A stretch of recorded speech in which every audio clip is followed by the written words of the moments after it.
So this is the usual toothbrush, HX6530 this one is. So you can see there's the top where the brush head attaches. If you will focus, thank you very much. And here's the bottom.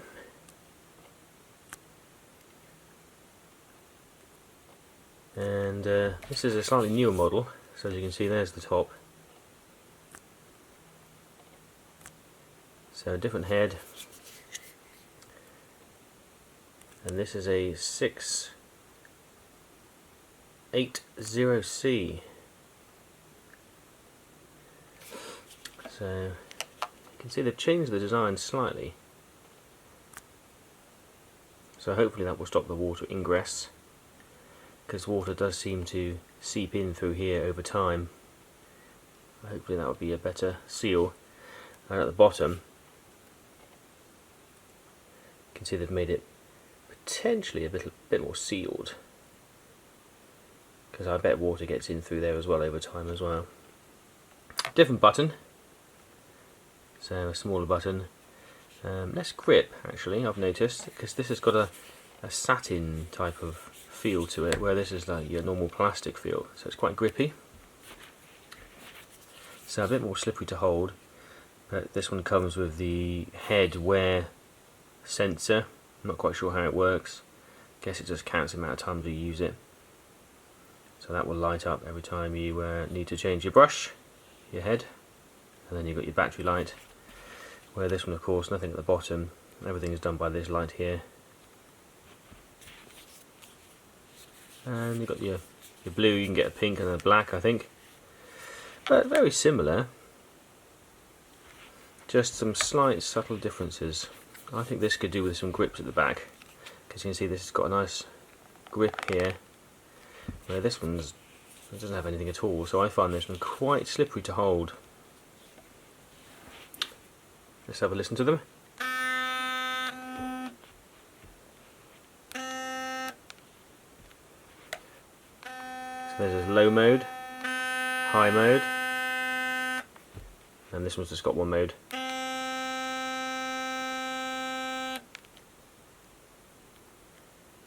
And when you put this one on the dock, it does kind of vibrate once, and then this light here for charging pulses rather than just flashing, where this one's just got the light here and it just flashes. So it looks a bit nicer. I've noticed when you move this as well, when you pick it up, that light comes on as well. Not quite sure what it's trying to tell you, presume it's just telling you it's charged. It's going to be interesting to see what happens to this one, whether this suffers the same fate, because over time water's getting into these and it's soaking the insides of these. I think it's definitely here it comes in from. This all turns black, and then eventually water gets in, and then it soaks the electrics, and normally the battery gets fried, or something in the electrics gets fried.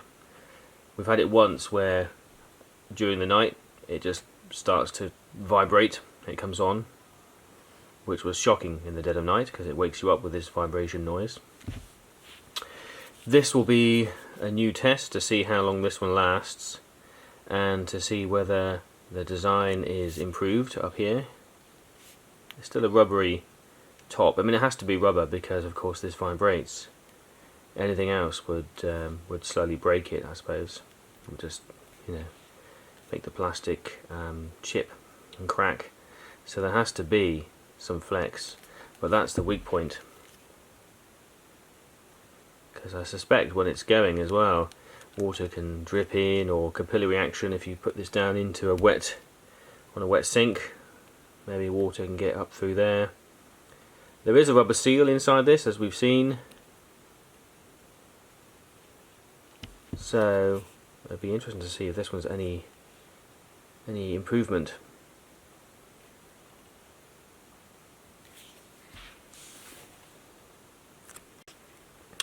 So for charging, you just place it over the hole, and then as you can see it just flashes, and that will stop flashing when it's fully charged. The newer model As you can see, I've just picked it up and it's got the light going. Place that over. You have a little noise, double flash. It's fully charged, so it's not doing it, but that bottom light will pulse when it's charging. And you heard it there. Makes a sound. So that's the difference. Just to show you the different heads as well, this is the regular head.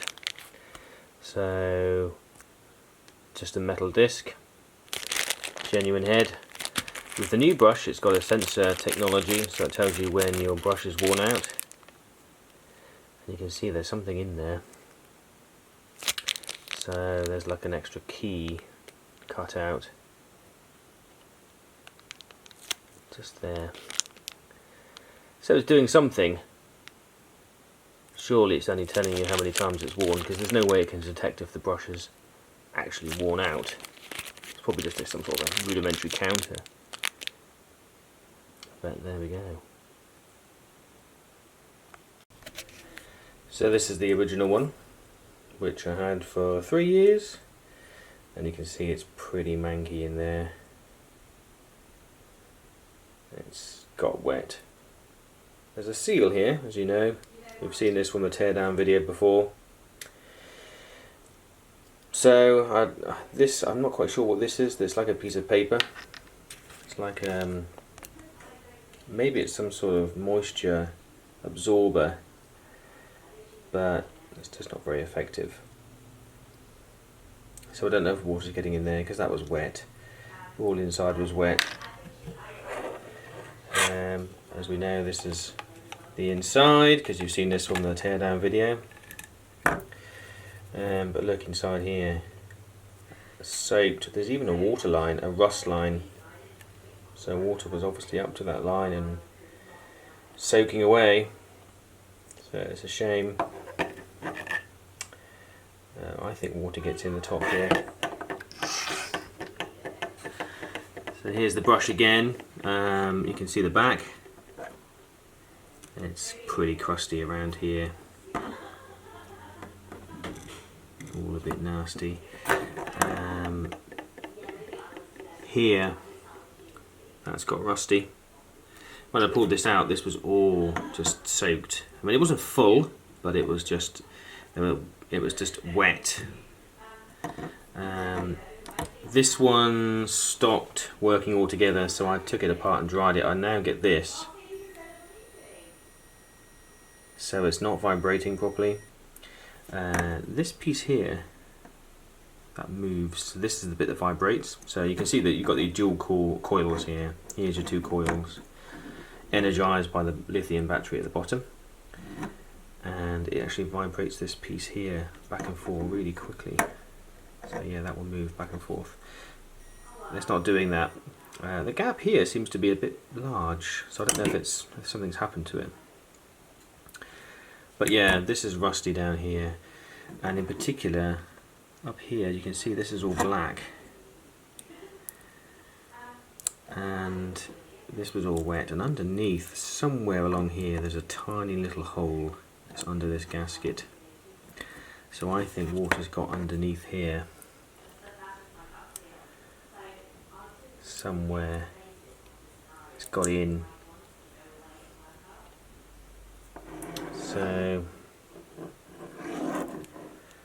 you can see it's all like a crust, because it's permanently wet. You see, it's left wet, and we've got a hard water area here, so it's lime scale.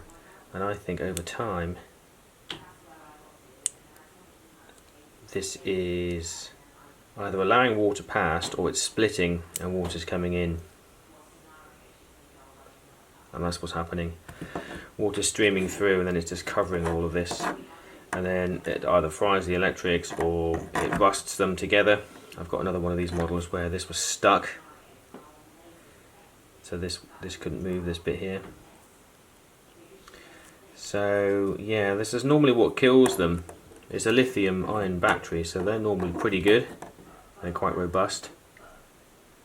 It still charges, this one, but it just doesn't work, as you can see. So what we'll do is we'll open this one up, we'll take all the screws apart, and we'll just kind of strip it down a bit further than we did last time, because it'd be interesting to see a bit further. I think last time it was all sealed, so I might have to use some pliers to get this one apart. But yeah, I think that's where it's coming in. It's coming in from here somewhere. By the way, I found the hole just in there. I don't know if you can see that. Between my fingers there's like a pin hole in that gasket. Not quite sure what's caused it. It's probably the vibrations. Come on, focus. There we go. So it's just in there. So water's getting in, you see. Probably because of the amount of movement. Because this goes through, you know, thousands of vibrations a minute when in use. And over time I think it just wears out the rubber gasket. And then water's getting in. So the key is to keep it dry. After you've used it, dry the top, dry it all, and dry the bottom. Don't let it sit in water, because water could come in through here, you see, just by that capillary action. Could seep in.